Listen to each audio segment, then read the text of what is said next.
my colleague get your name? Yeah, you got my first name. Do you mind if I take your first name? Is that okay?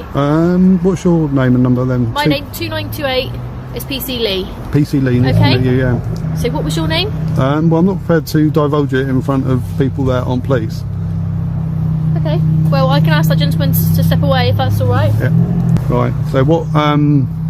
Under what act are you asking for more details? It's because we've been called today. Yeah. Okay. Anytime we get called to an incident, yeah, we like to get your name.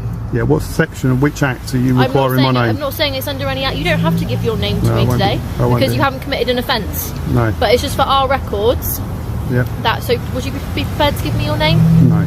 No? Okay, that's absolutely fine. I'm going to make a note of your car registration. That's fine, yeah. Okay, is that alright? Yep.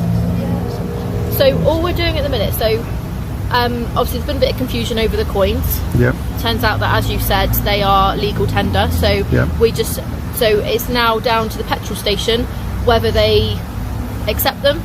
So your vehicle has come back to either a Brett Chamberlain. You shouldn't be saying this in front of the people. They can't hear me. Yeah, they can. Do you want me to ask them to move away?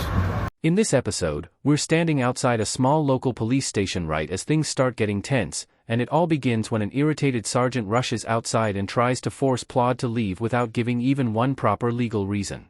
Instead of clearly explaining himself, he leans on pressure, vague claims, and the hope that his badge alone will scare Plod into backing off. But Plod doesn't budge at all and calmly explains why each claim is wrong using clear legal facts that quickly make the sergeant's bluff fall apart. The situation suddenly turns serious when the sergeant storms back inside and angrily yanks the station door, slamming it into Plod in a fast moment of frustration that instantly creates a real legal issue. Rather than brushing it off, Plod chooses to go the official route, filing a lawsuit and taking the case all the way to court because he wants the officer fully held responsible and doesn't want behavior like this to be ignored. You shouldn't divulge my personal details that you've got for Police National Computer. I wasn't divulging them to them. Well, you were. You were speaking loud enough voice that they would have heard. Well, they're not. Right. Okay. Go on then. So, a Brett Chamberlain. Right. What was your name? Which section, which act you requiring me to give my name? Road Traffic Act. You're driving a motor vehicle. Yeah. Okay, so I require you to give me your details. If you don't, it is an arrestable offence. Right, but am I on the highway? Pardon? Am I on the highway? You've been driving this vehicle. Yeah, but am I on the highway now? You've been driving this vehicle. But am I on the highway now? Can you just give me your details, please, and then we can get this sorted? Am I on the highway? So what yeah, but I'm asking a question. Am I on the highway? You're not on a highway right now, but you have been on a highway. Yeah, so you could have requested my details when I was on the highway, but now I'm not on the highway. You can't, can you? I can. You could wait until I leave, and then you could pull me over. Under the Road Traffic Act, I can request your details. Yeah, only on the highway, but not... Can you just give me your details, please? Next, the sergeant tries bending the rules to fit his own story, claiming that filming inside the station could be considered harassment, alarm, or distress if any staff member feels uncomfortable, but his argument falls apart the moment he says it. Plod quickly points out that public employees can't use those claims just because they don't like being recorded while doing their jobs, especially in places where accountability matters most. When he sees his argument slipping, the sergeant switches focus to civilian workers, suggesting that their discomfort somehow changes the rules, but that's simply not how the law works. Civilian staff may not wear uniforms, but they still work inside a police station and deal with the public regularly, so they're expected to accept a higher level of openness and visibility. If anyone at the front desk could shout harassment the second a camera appeared, real public oversight would vanish, allowing police work to hide from normal view and weakening the accountability that helps people trust the system. Look, this is all about rights, okay? Now, I've got a right not to give you my details unless I have committed an offence. Right, the Road Traffic Act it is referring to vehicles on the highway, not on private property. So, if you're saying that I have to give you my details under the Road Traffic Act and I'm not on a highway, then you're infringing on my rights. Do you think I should provide my details on private forecourt? Yes, I believe you should. Because of the Road Traffic Act? Yeah. Yeah, go on. Why is that then? Are you going to provide me your details? No, I'm just asking you these questions. I may well provide my details, but you have to articulate the law as to why... Under the Road Traffic Act? Yeah. Okay. You have used a highway to get here today, have you not? That's not the point though, is it? You have used a highway to get here today. Under the Road Traffic Act, okay, I can ask you to give your details. So in other words, you could knock on my front door, my car's on my drive, and you could say, under the Road Traffic Act, I want your details, and you must have been on the highway in your car. You wouldn't be in your vehicle, would you? Doesn't make sense. You wouldn't be sat in your vehicle. It doesn't matter though, does it? When Plod calmly explains that filming from a public place is completely legal, the sergeant falls back on his favorite pressure tactic, bringing up Section 5 of the Public Order Act 1986 as if it automatically applies here. He warns that if anyone says the recording makes them feel harassment, alarm, or distress, then Plod could be breaking the law, but he skips over the most important part of what Section 5 actually means. The law only applies when someone is truly being threatening, abusive, or disorderly, not when someone is quietly filming in a responsible way. By using this argument, the sergeant tries to turn simple discomfort into a crime, something courts have rejected again and again. Judges have made it clear that small annoyances, awkward feelings, or mild irritation don't meet the legal standard. The behavior has to be clearly abusive. Plod's calm, silent filming in an open public space is nowhere close to that line, no matter how much the sergeant twists the wording. If basic filming counted as a Section 5 offense, journalists, photographers, legal observers, and everyday visitors could be charged every time they used a camera, destroying the public's right to record important events. I'll tell you what, I'll give you a bit of a break, right? So I reckon if I was parked in the car park, yeah, then I wouldn't have to provide my details. But because there's a way in and a way out, that means in law, in case law, it's an extension of the highway. Okay. And on that basis, I'll provide my details. Would you like to give me your date of birth? I can give you my driving licence because you. First of all, which section, which act? Would you like to give me your driving licence? No, which section, which Under act? the Road Traffic Act. Yeah, what section? I'm asking you for your driving licence. Yeah, which section, which Can you act? just give me your driving licence? You don't know it, do you? There you go, 163. That requires me to stop.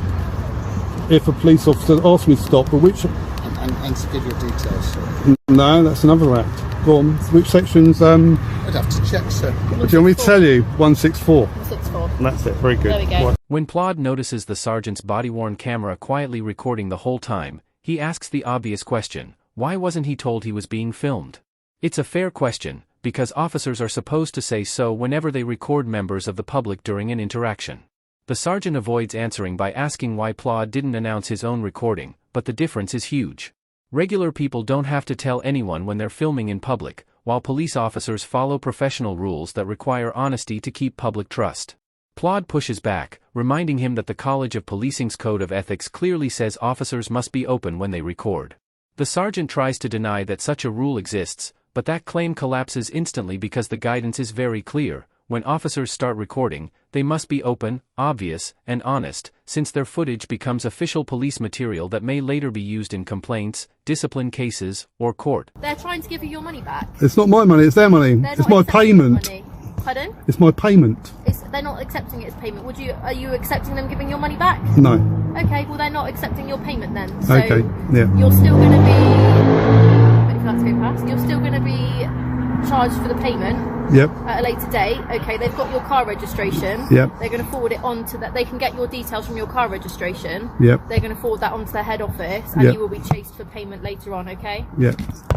Okay. Well, whatever, yeah. I don't... Are you going to accept your money back? It's not my money, it's their money. It's also the Queen's money, actually. Are you going to accept the Queen's money back? No. What do you want them to do with it then? Put it in the till and accept payment. Well, that's not going to be accepted as payment, so I think you may as well just take it back. Yeah. Because what's that? I'm not taking it back. £200? More than that? 240... Pardon?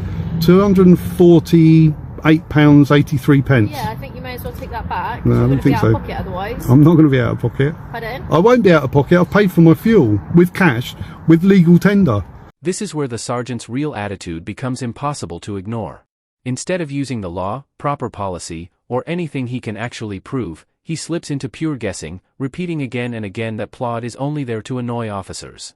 That idea is completely made up, and it has no place in real policing, where decisions must be based on facts, not personal guesses. A supervising officer can't invent someone's motives just because lawful behavior happens to be irritating.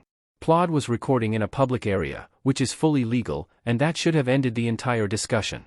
The sergeant's role was to apply the law calmly and correctly, not to twist Plod's intentions into a story that suited him.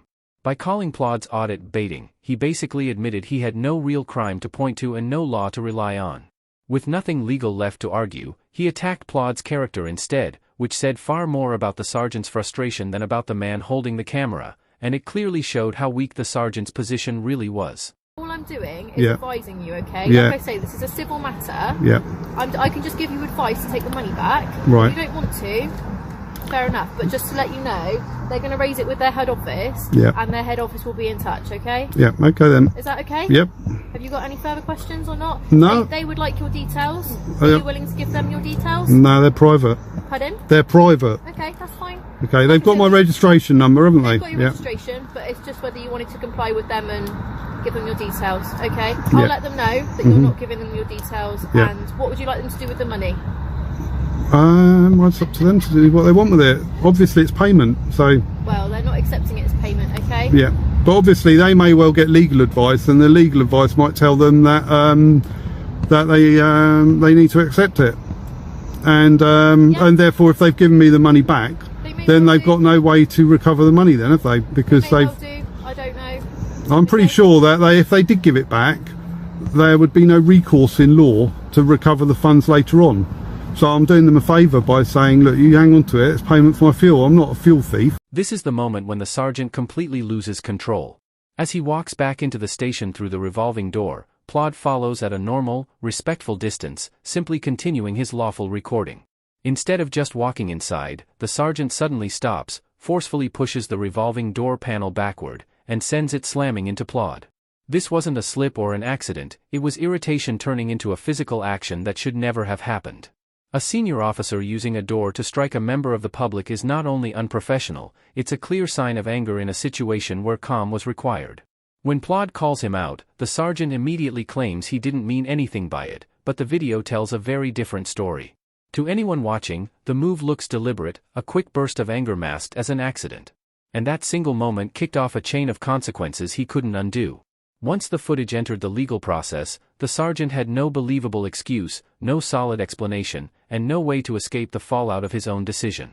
What happens next in the case is something you won't want to miss. If they then pursue a civil matter and it comes back that it doesn't go in your favour, then you're going to be out of pocket, that's all I'm thinking. If you still have to pay for the fuel again... Now, how am I going to be out of pocket? Because what would have happened to the money that I've given them? Pardon? I've given them the money, haven't I? So how can I be out of pocket? Okay, so you're not accepting the money, no? No. Okay. Have you got your body-worn camera on? Yeah, there. Oh, so you didn't tell me about that either, did you? Is there? Yeah, but no, in the policy it says that you need to advise somebody.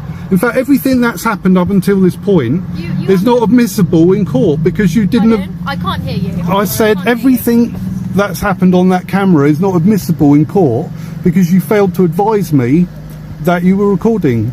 In the policy, your policy... What section is that? What policy is that? I'll get back to you on that. Okay, I'll tell you what, loads of people on YouTube will get back to you on that, so if you just look up this video, fine. They'll explain the police's own... That's perfect. I don't tend to watch police videos on YouTube. No, you obviously didn't listen either when you were being instructed that you need to advise members of the public at the earliest opportunity that you're video recording them for evidence. Like I say, what part of policy is that? In his follow-up report, Plod reveals an important detail. The station's own CCTV clearly recorded the sergeant stopping the revolving door and pushing it into him, and the incident was officially recorded as an intentional assault.